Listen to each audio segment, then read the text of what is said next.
بسم اللہ الرحمن الرحیم۔ السلام علیکم، میرے چینل کہانی وائس میں خوش آمدید۔ دوستو، آج میں آپ کے لیے انتہائی سچی دلچسپ کہانی لے کر حاضر ہوا ہوں، لیکن کہانی شروع کرنے سے پہلے آپ سے ریکویسٹ ہے کہ اگر آپ میرے چینل پر نئے ہیں تو پلیز اسے سبسکرائب کیجئے تاکہ آپ کو میری ویڈیو سب سے پہلے ملے۔ تو چلیے آج کی زبردست کہانی شروع کرتے ہیں۔ حواس پرست۔ آسمہ زیدی سلمی ایک انتہائی محنتی اور فرض شناس لڑکی تھی۔ اس نے ایک نہایت غریب خاندان میں آنکھ کھولی تھی، مگر یہ والدین کے رزق و حلال اور ان کی اچھی تربیت کا نتیجہ تھا کہ اس نے شروع سے ہی پاکیزہ سوچ کو پروان چڑھایا اور محنت اور جہد مسلسل پر یقین رکھا۔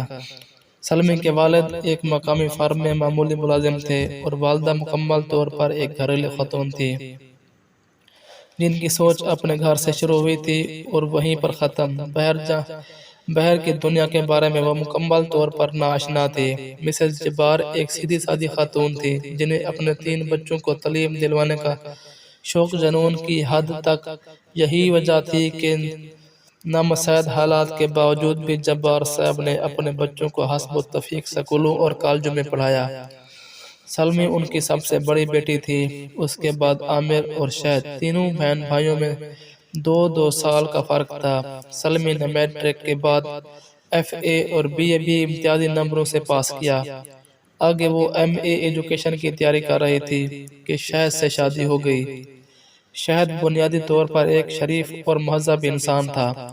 اس نے سلمی کے ساتھ بہت اچھا سلوک کیا اور وقتی طور پر اسے بھی یہی محسوس ہوا کہ اس کی تکلیفوں کے دن کٹ گئے ہیں، مگر جلد ہی اسے اپنی خوش فہمی کا احساس ہو گیا جب اس کے سسرال والوں نے اپنے رنگ دکھانا شروع کر دیے۔ اس کی ساس اور ایک نند نے صحیح معنوں میں اس کا ناطقہ بند کر دیا۔ سلمی نہ صرف پڑھائی میں اچھی تھی بلکہ اس کی امی نے اسے گھر کی ہستی کے رموز بھی بخوبی سکھائے تھے۔ خانہ داری، سلائی کڑھائی، سلیقہ، غرض، ہر شعبے میں وہ طاق تھی، مگر اس کے یہ اسلوب ساس، نند اور حتیٰ کہ دیوروں کو بھی قطعاً نظر نہ آتے تھے، بلکہ وہ وقتاً فوقتاً اسے بد سلیقہ، جاہل، گنوار اور غریب جیسے القابات سے نوازا جاتا تھا۔ اسے اس بات پر حیرت ہوئی کہ اس نے اپنے والدین اور اساتذہ کو یہی کہتے ہوئے سنا تھا کہ تعلیم ہی اصل دولت ہے، روپیہ پیسہ تو آنی جانی چیز ہے، تو پھر اسے غربت کا طعنہ کیوں دیا جاتا ہے؟ ایسا اسے اس بات کا احساس ہونا شروع ہوا کہ اس معاشرے میں زندہ رہنے کے لیے دولت کی اہمیت بھی اپنی جگہ مسلم ہے، لیکن یہ اس کے والدین کی پاکیزہ تربیت اور رزق حلال کا نتیجہ تھا کہ دولت کے حصول کے لیے اس نے کبھی بھی غلط راستے کے بارے میں نہیں سوچا تھا۔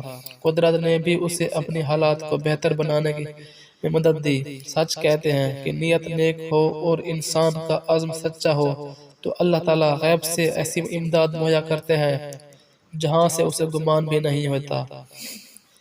ایک دن سلمی کی ایک پرانی سہیلی اسے ملنے آئی۔ اس کی حالات دیکھ کر اور خاص طور پر اس کے سسرال والوں کا رویہ دیکھ کر اسے بہت افسوس ہوا۔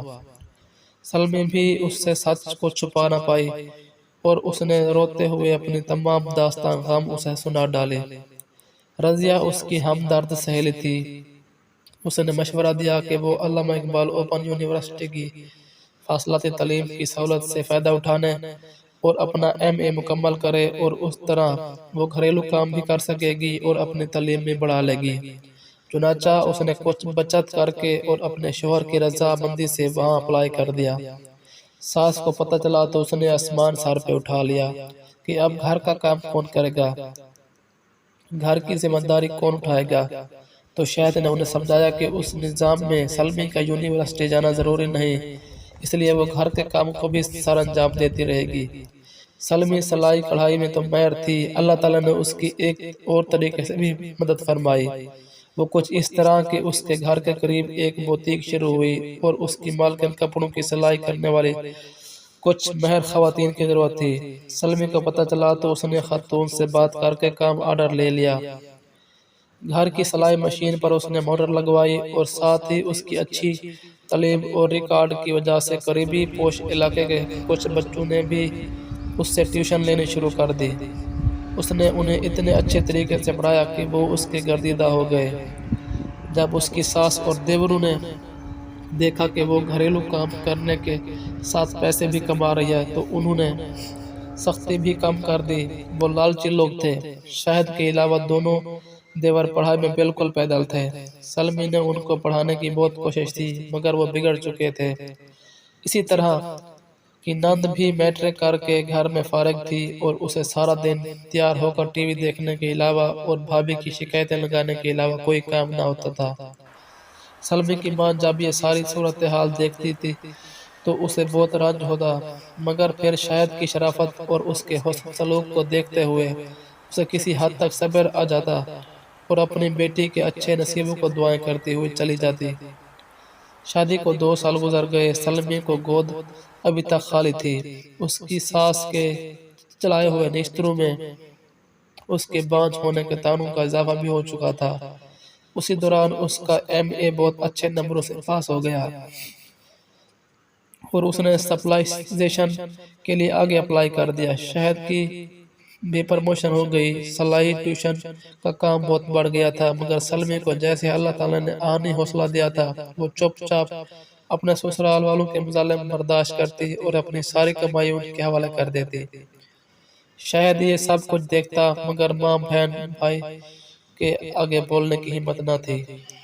اس میں یہ نہ تھی کہ گھر کا بوجھ کم کرنے کے لیے اس نے بھی شام کو ایک فیکٹری میں جانا شروع کر دیا۔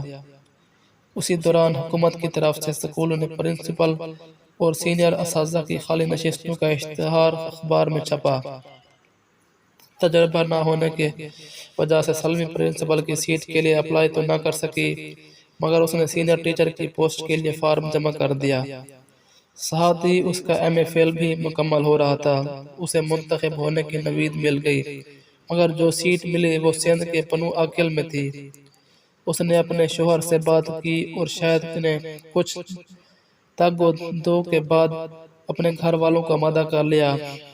ان لوگوں کو محض پیسے سے غرض تھی اس لیے کچھ پس پیش کے بعد وہ مان گئے۔ شاہد نے اپنے گھر والوں کے علم میں لائے بغیر اسی علاقے میں ٹرانسفر کی کوشش کی اور اپنے افسان والا کی منت سماجت کرنے کے بعد اپنی ٹرانسفر کرانے میں کامیاب ہو گیا۔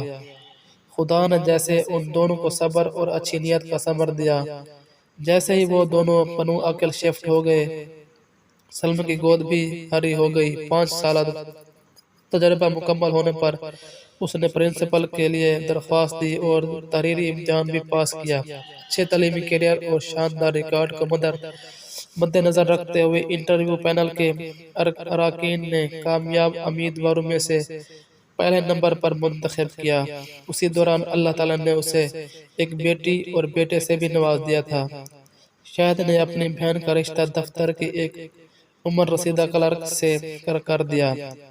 اپنے بھائیوں کو قرضہ لے کر بہر بھجوا دیا۔ بہر کے دھکے کھانے سے ان کی بری عادتیں بھی کم ہوئیں۔ وہاں ان کی مزدوری کرنا پڑی۔ اپنے ماں اور باپ کو شاہد نے ساتھ رکھ کر لیا۔ بیٹی کی شادی اور 2 نکمے بیٹوں کو بہر بھجوانے کی وجہ سے اس کے طرز عمل میں بھی تبدیلی آ چکی تھی۔ سلمی اور شاہد نے نیک نیتی سے اپنے فرائض نبھائے، اپنے بہن بھائیوں کی مدد کی اور جہد مسلسل سے اپنے حالات کو سنوارنے کی سعی کی جس کا نتیجہ انہیں معاشرے میں ایک باعزت مقام کی شکل میں حاصل ہوا۔ ہمیں بھی چاہیے کہ اگر زندگی میں کوئی راستہ دشوار گزار ہو تو مایوسی کے اندھیروں میں بھٹکنے کی بجائے اپنے رب سے لو لگائیں اور مستقبل مزاجی سے محنت کریں۔ اللہ تعالیٰ محنت اور اچھی نیت خلوص کا صلہ کبھی بھی رائیگاں نہیں جانے دیتا۔ تو دوستو اگر یہ کہانی آپ کو اچھی لگے ویڈیو کو لائک شیئر اور چینل کو سبسکرائب کرنا نہ بھولیے۔ ملتے ہیں نیکسٹ ویڈیو میں، تب تک کے لیے اللہ حافظ۔